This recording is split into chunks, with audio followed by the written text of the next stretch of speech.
नेकी का बदला। एक दफा एक गरीब लड़का बाजार से गुजर रहा था। वो बहुत भूखा था और कई दिन से ठीक से खाना नहीं खाया था। उसने सोचा कि किसी घर जाकर कुछ मांग ले। वो एक दरवाजे पर गया और दस्तक दी। दरवाजा एक मेहरबान औरत ने खोला। लड़का शर्मा गया और खाना मांगने के बजाय सिर्फ पानी मांगा। औरत ने उसकी हालत देखकर उसे पानी के साथ एक बड़ा ग्लास दूध भी दिया।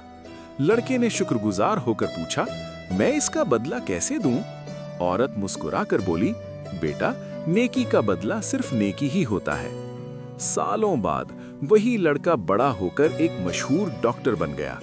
एक दिन उसी औरत को शदीद बीमारी हुई और उसे शहर के बड़े अस्पताल में दाखिल किया गया। जब डॉक्टर ने उस औरत का नाम सुना तो वो फौरन उसे पहचान गया। उसने दिल लगाकर उसका इलाज किया और आखिरकार वो औरत ठीक हो गई। जब बिल आया तो औरत परेशान हो गई कि इतने पैसे कहां से देगी, लेकिन बिल के कोने में लिखा था, ये बिल इस ग्लास दूध के बदले में पहले ही अदा हो चुका है। सबक: नेकी कभी जाया नहीं जाती और अच्छा अमल हमेशा किसी न किसी शक्ल में वापस आता है।